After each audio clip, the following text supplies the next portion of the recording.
my dear students. Myself Veena, Assistant Professor, Department of Mathematics, Government Science College, Bangalore. In this class, let us study about functions of a complex variable. Functions of a complex variable. To each value of complex variable z, if there corresponds one or more than one value of a complex variable w, then we say that w is equal to a function of a complex variable z. And we said w is a function of complex variable z, that is w is equal to f of z.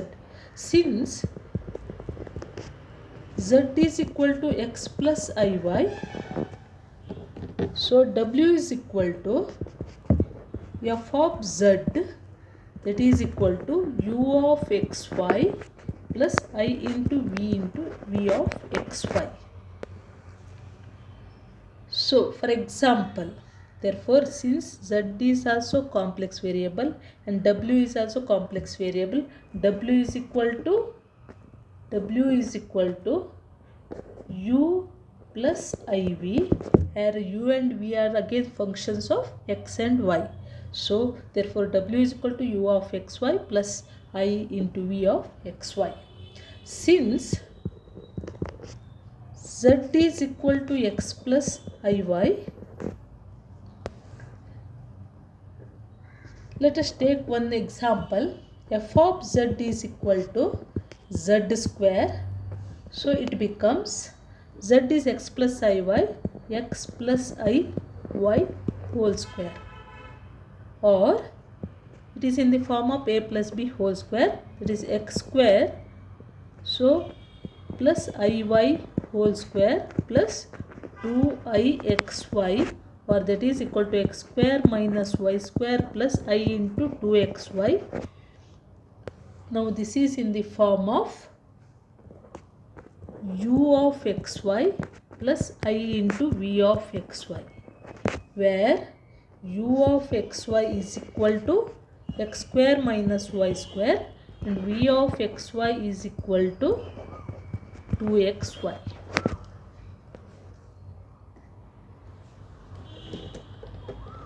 Okay, so therefore w is a function of u of xy and v of xy. W is also complex variable and z is also complex variable. Now second one, f of z is equal to sin z, that is again sin of z is nothing but x plus iy. So sin of a plus b is equal to sin a cos b plus cos a sin b,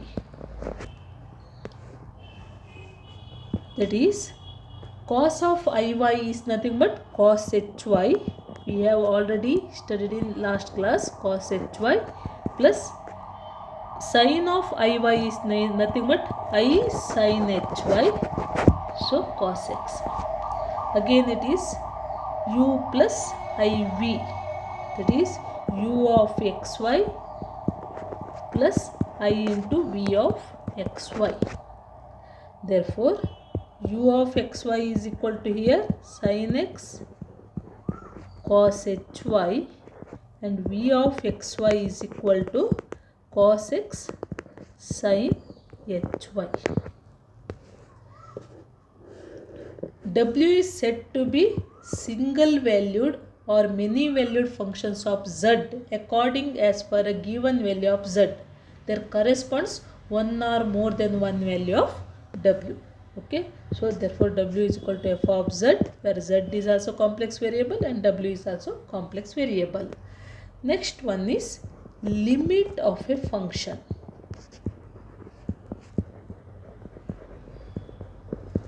Limit of a function.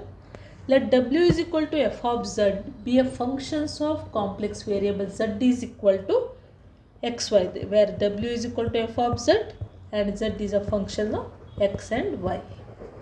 defined at all points in some neighborhood of z0 except at z0, then f of z is said to be tend to a limit L as z tends to z0. If for given epsilon greater than 0, there exists a positive number delta greater than 0 such that mod of f of z minus L is less than epsilon,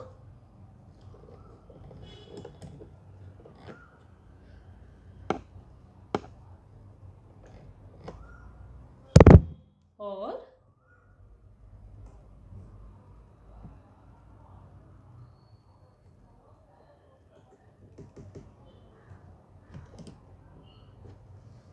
whenever mod z minus z naught is less than delta, or symbolically it can be written as limit of f of z as z tends to z naught is equal to L, and the limit exists, it is unique. If limit exists, then it is unique. Okay, so therefore limit of a function is defined as if w is equal to f of z be a function of complex variable and z is equal to x plus iy be defined at all points in same neighborhood of z0 except at z0, then f of z tends to a limit L as z tends to z0 if for given epsilon greater than 0 there exists a positive number delta greater than 0 such that mod of f of z minus L is less than epsilon whenever mod z minus z naught is less than delta. That is, limit of f of z as z tends to z naught is equal to L, and the limit exists and it is unique. Let us solve some examples. 1. Evaluate limit z square minus 5z plus 10 as z tends to 1 plus I.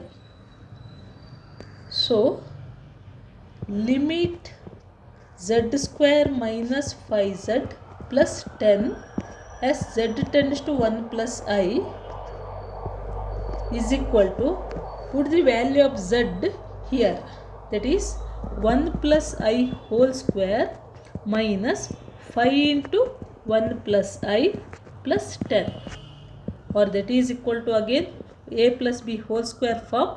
1 square is 1, I square is minus 1 plus 2i minus 5 minus 5i plus 10, or that is equal to 1 minus 1 get cancels, minus 5i plus 2i is minus 3i, minus 5 plus 10 is 5, that is 5 minus 3i. Therefore, the limit of the function is equal to 5 minus 3i. Second one, evaluate limit of z square divided by z raised to 4 plus z plus 1 when z tends to e raised to I pi by 4.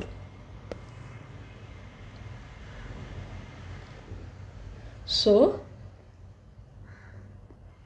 solution, limit of z square divided by z raised to 4 plus z plus 1 when z tends to e raised to I pi by 4. Put the value of z, that is e raised to I pi by 4 whole square divided by e raised to I pi by 4 raised to 4 plus e raised to I pi by 4 plus 1, or that is equal to, so now a raised to m raised to n is equal to a raised to mn, that is e raised to I pi by 4 into 2, that is I pi by 2 divided by e raised to I pi by 4 into 4, 4 get cancels, e raised to I pi plus e raised to I pi by 4 plus 1. Now it is in the, now apply the Euler's formula, that is e raised to I theta is equal to cos theta plus I sin theta. So e raised to I pi by 2 is equal to cos pi by 2 plus I sin pi by 2 divided by e raised to I pi is cos pi plus I sin pi plus cos pi by 4 plus I sin pi by 4 plus 1. So I applied the Euler's formula for e raised to I pi by 2, e raised to I pi, e raised to I pi by 4. Now cos pi by 2 is 0 plus I sin pi by 2 is 1 divided by cos pi is minus 1, I sin is 0, cos pi by 4 is 1 by root 2 plus sin pi by 4 is I by root 2 plus 1. Now plus 1 minus 1 get cancels. I divided by 1 plus I divided by root 2, or that is equal to root 2I divided by 1 plus I. Now multiply by its conjugate, that is 1 minus I divided by 1 minus I. That is equal to, realize the denominator, 1 plus I into 1 minus I, that is nothing but 1 square plus 1 square, that is equal to 2 root 2 I into 1 minus I, that is I square is minus 1 minus into minus plus, that is 1 plus I, or that is equal to 1 plus I divided by root 2 divided by 2 is root 2.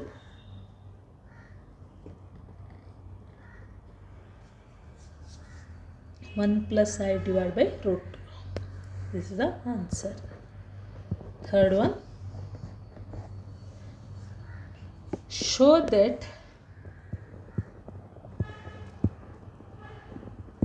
limit xy divided by x square plus y square when z tends to 0 does not exist. So it does not exist means, so its limit value is not unique. We have to show that limit value is not unique. Let z tends to 0, they have given. First take along the path y is equal to mx, that is z tends to 0, implies that x plus iy tends to 0, implies that x plus y is mx, that is I mx equals to tends to 0, or x is common, 1 plus im tends to 0. Since m is not equal to 0, it implies that x tends to 0. Therefore, limit of xy divided by x square plus y square when z tends to 0 is equal to limit as x tends to 0 x mx, y value is mx, divided by x square plus mx whole square. So that is equal to limit x square m divided by x square plus m square x square as x tends to 0, or limit m, here also x square is common, x square get cancelled, so remains 1 by 1 plus m square when x tends to 0.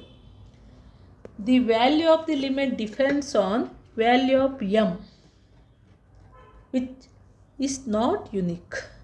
So value of the limit depends on the value of m, which is not unique.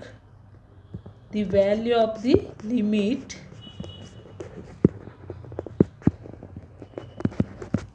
depends on m, which is not unique. So